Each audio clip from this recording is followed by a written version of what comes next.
Hello, welcome to this very special episode of Real Talk, where we're talking about what you're thinking about. This week, Dina and I had the opportunity to chat with Alina Liao, creator of Zenit Journals, about her healing journey and the power of journaling in our healing process. We discovered Zenit Journals some time ago and have had the opportunity to provide these beautiful healing journals to our clients to help them navigate their own healing process. And we really hope that you enjoy our chat today with Alina. And be sure to check out the link to her website below to learn more about her work and maybe even pick up one of her beautiful handmade journals for yourself or to even donate to the survivor here at SARA Roanoke. Hey, well, Alina, thank you so much for joining us this morning. We're just really excited to talk with you because we absolutely love the work that you're doing and appreciate the work that you're doing. And, we're just super, like Dina said, like we're both fangirling, our whole office fangirls over you and your work. And we're just really excited to hear more about your story and that kind of thing. So, so I'm just going to jump right in, and I'd love for you just to tell us a little bit about you, about Zenit Journals, about how you got started. Like where did this beautiful creation come from? Yeah. And Lauren, Dina, I just want to thank you for inviting me and, your support and encouragement. I mean, at the end of the day, it's so important to me to make sure I'm creating something of value. So, to be able to have provided my healing journals to your organization like that, I just remember seeing that order and just being like, yeah, it was really, it is amazing. And I'm so grateful and honored. Okay. History of Zenit. I always say I didn't plan on making journals. I didn't plan on starting Zenit. It really was part of my own personal journey, personal healing journey. A couple years ago, I was in transition and leaving a couple unhealthy, toxic relationships and just taking some time for myself.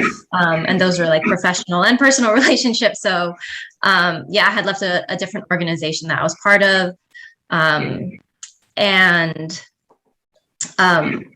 My therapist that I was working with, they encouraged me to journal.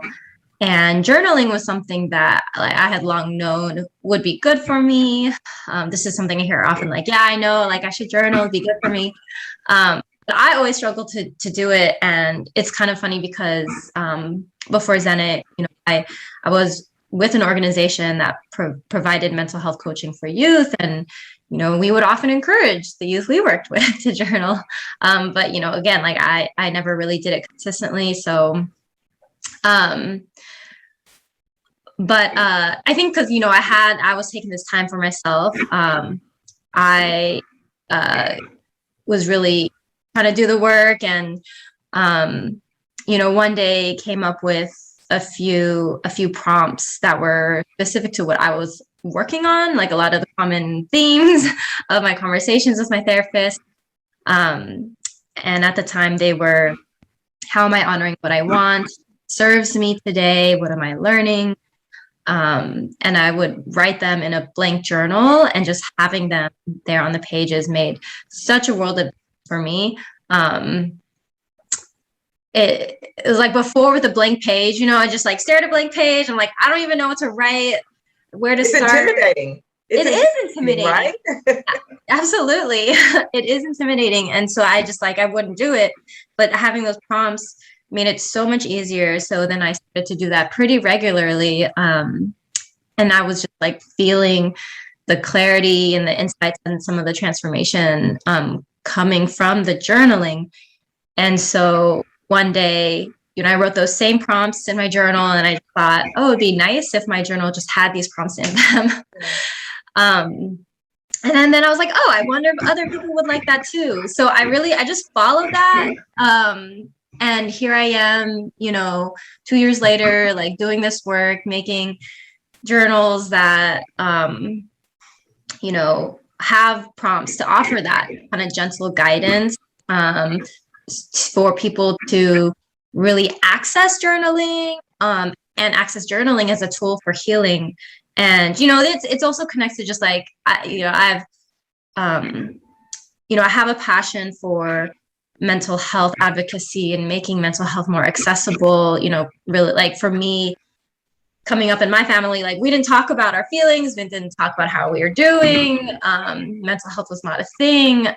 Even while I and other family members struggled with our mental health, we just never talked about it. And so, I've been very grateful to have been exposed to healing, to mental health, and just really, like, deeply connect and empathize with people who kind of have that internalized belief that, like, oh, my feelings don't matter, or wellness isn't for me.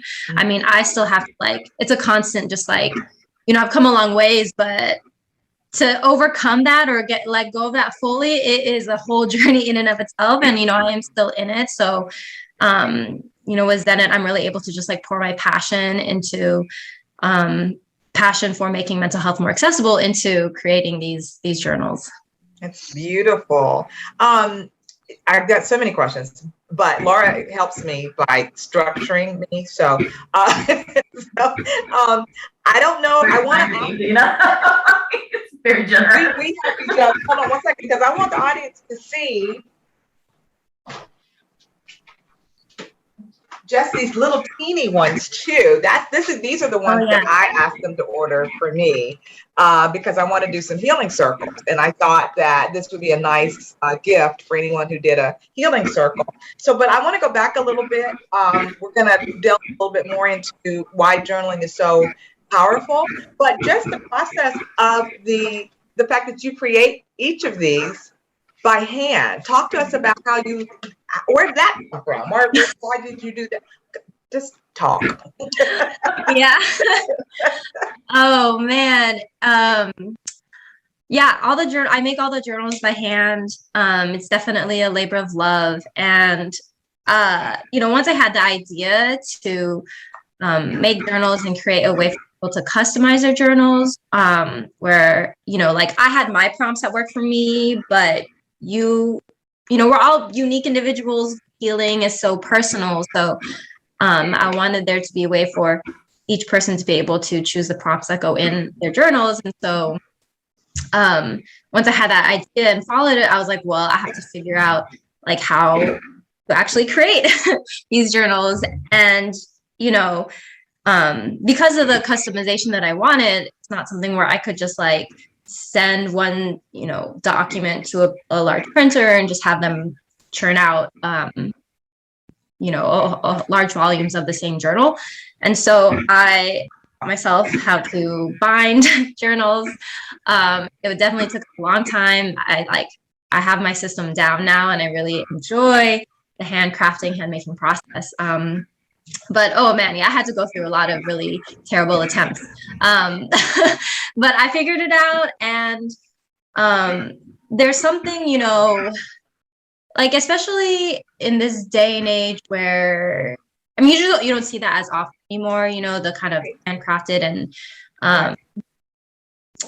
I have come to embrace that, and as part of the value that I'm providing, like, I really say every journal is made with love, and it absolutely is, because, like, my hands are on it, and I see, what people choose for their journals, how they're customizing it, and it's like, I'm able to actually, I feel like I'm able to be part of each individual's personal healing and wellness journey, which is, like, a very special thing. It's not something I take for granted. So yeah, the act of making these by hand, of binding them, putting them together, and then, setting them off, there's just really something special about that.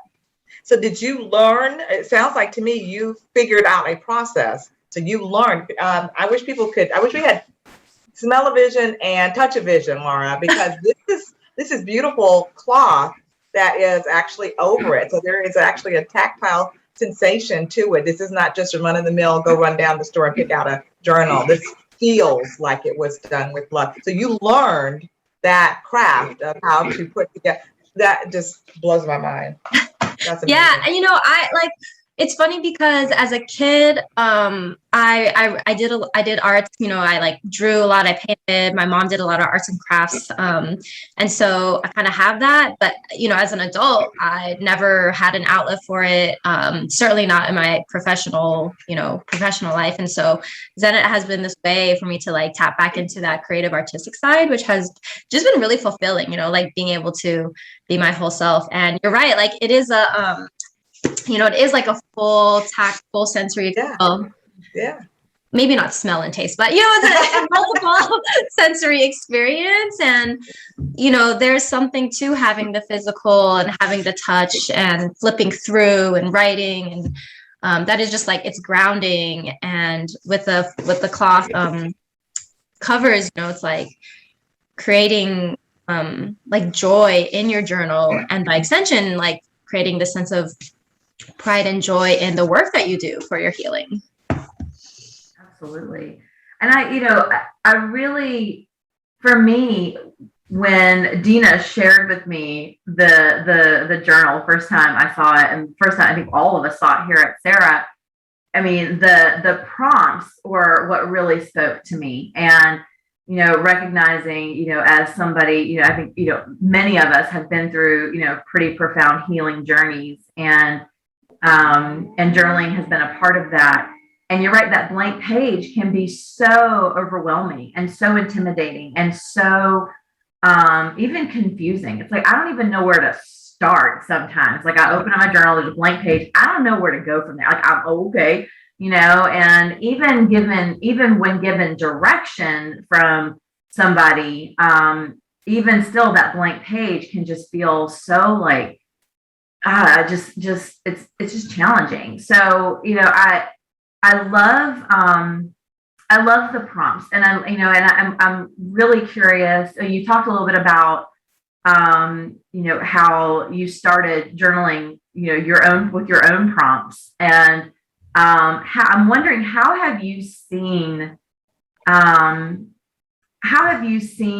these journals support other people's healing experiences?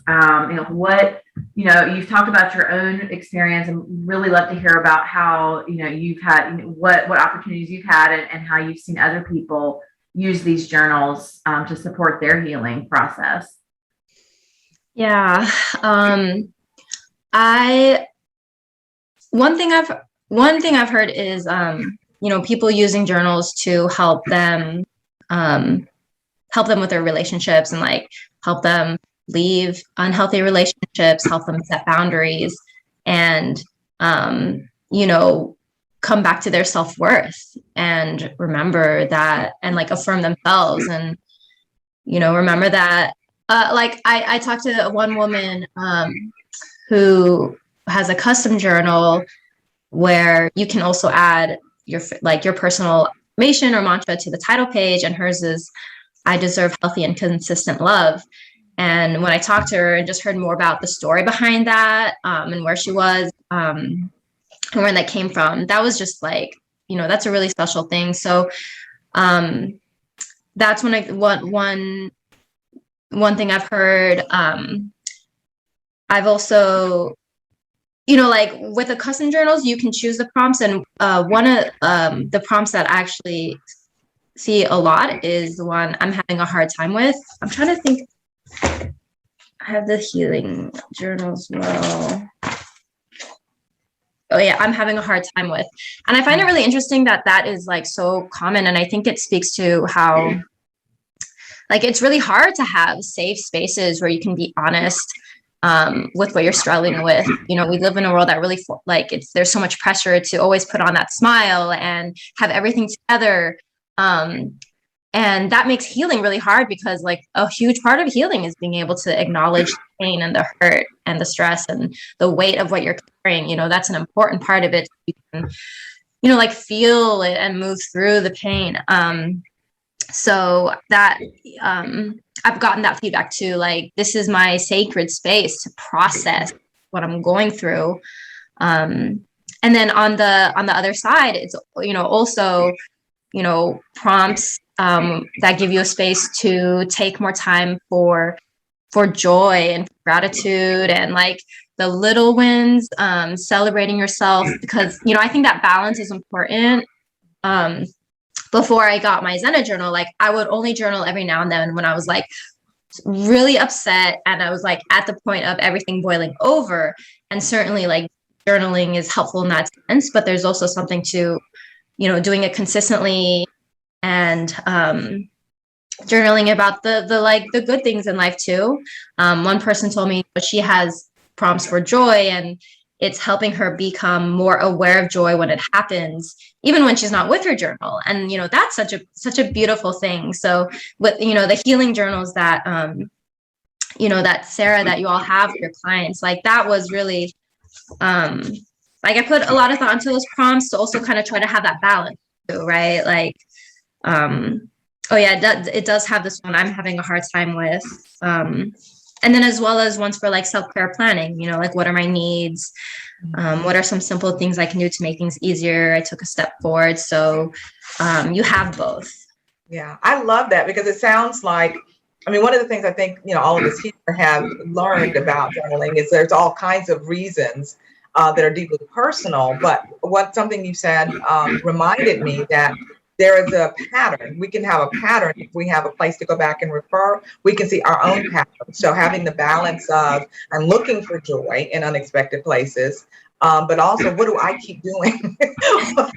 I've already written about this 14 times. Let me look at what I did. Because if it's not in writing, sometimes I can pretend like I didn't do that 14 times.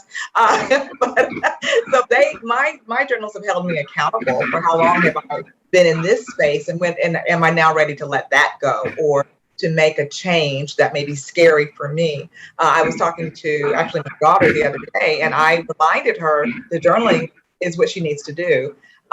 Because I said it and I'm her mom, but also that she knows that to be a grounding exercise for her and that she had let it go. So I think that there are that like we said, that touching it and making it part of our daily practice is so important, and not doing it just when everything is really good or everything is really bad, but that this will show that the cyclical way that life kind of unfolds sometimes. It was really bad last year too. So what are we going to do this year?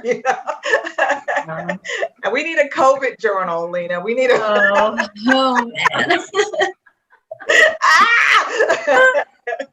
This time last year, I bought another mask. You know that. Yeah. Mask and journal. Oh man. Oh my gosh. So I think that you kind of answered this, but I want to give you space to say it differently or add more to it. For somebody who is attracted to the idea of journaling, I think the Zenit journals are perfect. You've never done it before, but what are other things that you could do to encourage someone to start journaling? Yeah. One thing that I hear often is, the pressure or the fear that like, I'm not a good writer and what I write it's not going to sound good. And, again, like this comes from just like a lifetime of conditioning that everything we do has to be perfect and whatnot. And I just always try to remind people like this journal is for you, right? No one needs to read it. You don't even have to reread it. It's for you and for you to just like express yourself and work through whatever you need to work through. And so, like be kind to yourself and try to let go of some of that pressure to write a certain way, and like, I tell people there's no one right or wrong way to journal. Write in a way that's natural to you. I kind of do it like I have the prompt and it's like, okay, what's the first thing that comes to mind? Let me write that out. And then it's like, by doing that, I peel back that layer and then, something deeper might. So then I write that out. So it's kind of like a layered process for me. Some people, it's more like a winding journey. But yeah, just like there's no pressure in how to write. That's one thing I try to say. Another thing is like, especially because like I wasn't a journaler and now I am. So those are the people and I say Zenit is for both the avid journaler and the aspiring journaler. And so especially for folks who want to get into it but struggle, like start small, right? Like even a half page every other day, that's going to do a lot for you. Yeah. Like you said, Dina, like finding those patterns that allow us to then like start making those little changes that really serve us. So start small. And then I also like to, like create like rituals. So I think about like attaching your journaling to a habit that also can make it easier. Like I always like to journal with my morning coffee. And so it's yeah, like I see Laura nodding. yes, right. That sounds so good. Yeah. So, for you might be that. It might be like as you're getting ready, as you're in bed, getting ready for bed, like finding ways to fit it into your existing routine. So it doesn't feel like, oh, this is another thing. Sometimes that's challenging with like wellness and self-care. It's like, wait, it's like a whole nother thing I need to add on top of my already busy schedule. And like it is, but remember that, your healing and your wellness is worth it. And then there are these ways we can make it a little easier. Good. I love it. Yeah. Alina, you also do some like workshops and that sort of thing. So in addition to creating and distributing these beautiful journals, you also do some journaling workshops. Can you tell us a little bit about your workshops and how people can access those? Yeah. So I'll do journaling. I call them mini retreats. And the idea is there's like retreats where it's like you pay a lot of money, you have to go far, it takes off. And again, like my whole thing is accessibility, and we shouldn't have to do that to like get the benefits of journaling. So on my website, retreats.zenit.com, I have like a monthly virtual live gathering. It's 1 hour. We join and I'll provide prompts. We'll do a few guided like meditations and journaling activities where, with the prompts we journal and then like come back and share. And so that's something I really enjoy is like, you can experience journaling with that guidance, but then also the sharing reflections is always like really powerful. I have video ones as well. So that's one where it's like you have kind of me on video guiding you through some journaling activities, some wellness topics, and you can do it at your own time, at your own pace. And then I also have Zen text, which is like you choose the days of your week and then you'll get a text message with an audio file that has a journaling prompt and affirmation. So it's like ways to just like help you build that regular journaling practice. Oh, I love that. I love the text thing. That's so cool. Like, yeah, some people really, really resonate with those consistent, regular prompts that could just come to them without them having to seek them out. So I just love that you create that accessibility. And I really appreciate how you don't just talk about accessibility, but you breathe it. It's like it's in everything that everything that I've looked at, as far as your website and all of our interactions. I always look forward to your weekly newsletters and that kind of thing. So it's really beautiful. I can feel your passion and care for people and helping them with their healing, because we honestly, I'm a true believer that we cannot heal all on our own. Like we need each other. We need each other to be seen and heard and supported. So I am just so grateful to know you and to just continue working with you, because like I said, we are like all the journals that we bought from you, what was it, back in like December, I think it was, like they're gone. Like that, wow. Yeah, we've we've handed just about every single one of them out to clients, and our on-site counselors, have expressed just how positive an experience they have been for our clients and our survivors. I haven't given not one away because I am stingy, and that's my own truth. So they are just here because you have to be really special to get one of my little joy journals. But no, Laura knows we're trying to do healing circles. I have just been, I feel very humbled because I know what can happen in that sacred space. And so Laura knows that I have been kind of reluctant because I really want to do it, but it's going to take a lot, to do it. And COVID, we were going to do this in person. And so each person was going to get one. And so now it's me. I've got to figure out a way to unhinge from what I wanted to do and maybe send these to people who will join. But I just echo what Laura said. The passion is very evident, and the way to create community in the midst of COVID is beautiful. That's I love that she brought that up. That is really, really cool. Thank you. Thank you. Well, Alina, is there anything else that you want folks to know about your company, about this work that you're doing? Anything else you'd just like people to know about the power of journaling in general?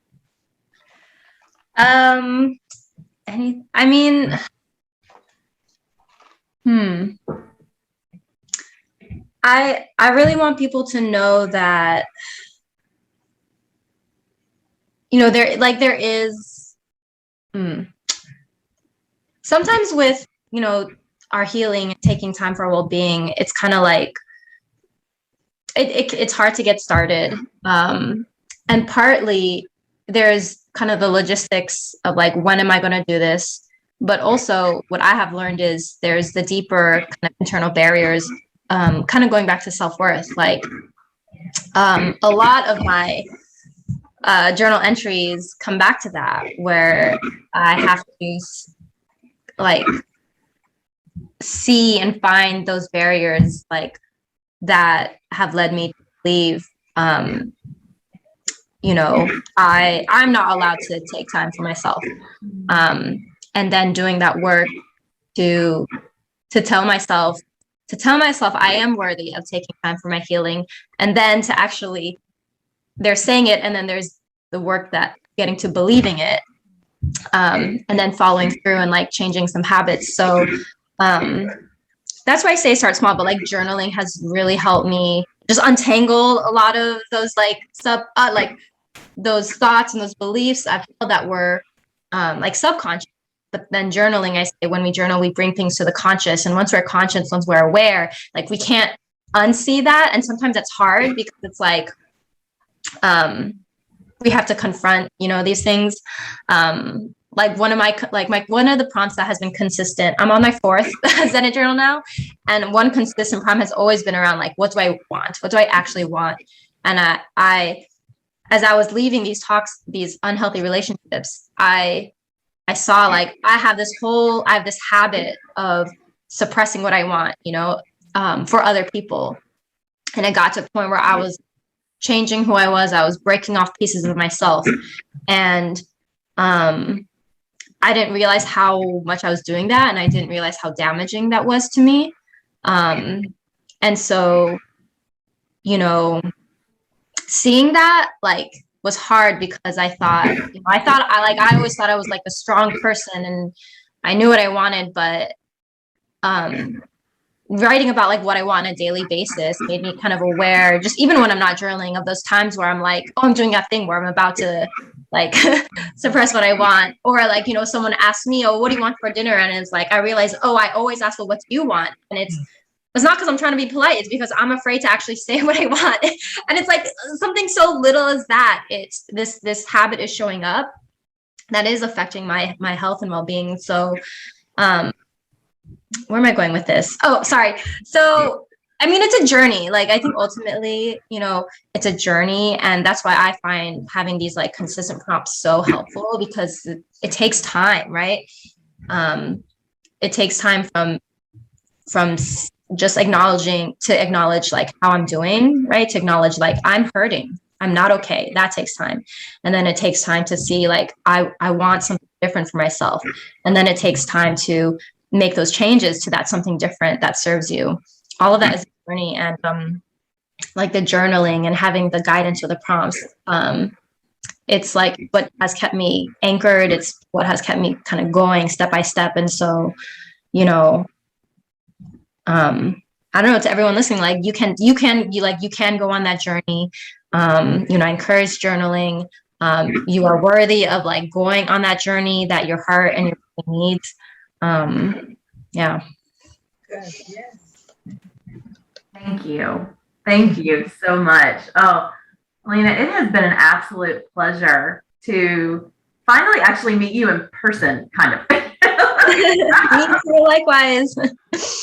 I so look forward to the day when we actually all be in the same room together at some point. Like I just, I have that on my wish list of things. Wouldn't that be the coolest? We do like when we did a conference. Oh my God! So it would be so cool to have her come in during the conference and have her talk about that girl. See. Okay, fine. I think I'm gonna be talking to you more about something. I just think it'd be cool for you to be able to set up and be a vendor and to talk about the power of journaling, because we are all about empowering women, and we are acutely aware of how many women have been impacted by sexual assault. So we are just really for me, being here 3 years, Laura's been here longer, it feels like a sea change for us. We have just kind of shifted for alternative ways to help people to find that path. We always believe that there is a way out of that pain and that trauma. And I mean, for us, we're walking it and talking it. And so it's our honor to support you in your business and to give people hope that there is a way out. And so, when we say we are going to figure this out, we will figure it out. Roanoke is not fantastic, but we will be very good to you. No, that's something, I got from, the just email conversations and then your website is that like deep commitment to the women that you all serve and the survivors that you serve. And the idea that it's not one size fits all, but there is always some way, and it's about finding those different options and finding the right, what works for you, and sticking with people through that. Yeah. So thank you. Like truly, I'm so honored to, I've been able to, be part of your work in this way. Thank you so much. We thank you too. Thank you. And continued blessings and success too. Thank you. Yeah. Are you a one-woman shop before we let you go? Yes. Right now I'm a one-woman shop, but I am just starting now to, to like hire and get some help, which I'm super excited about. That is cool. That is so good. Awesome. Yeah. Oh, well, okay. I think I'm just full. I love it. Thank you so much. Oh, we appreciate you so much. And, this is certainly not an end to our conversations. This is just a nice pause because, I don't want to let her go. I know, right? Like, we know you've got other things to do, but it's just been so cool. Well, I'm not going to ask for any more questions because I'll get her started on another day. Thank you again, and we sincerely wish the best for your business.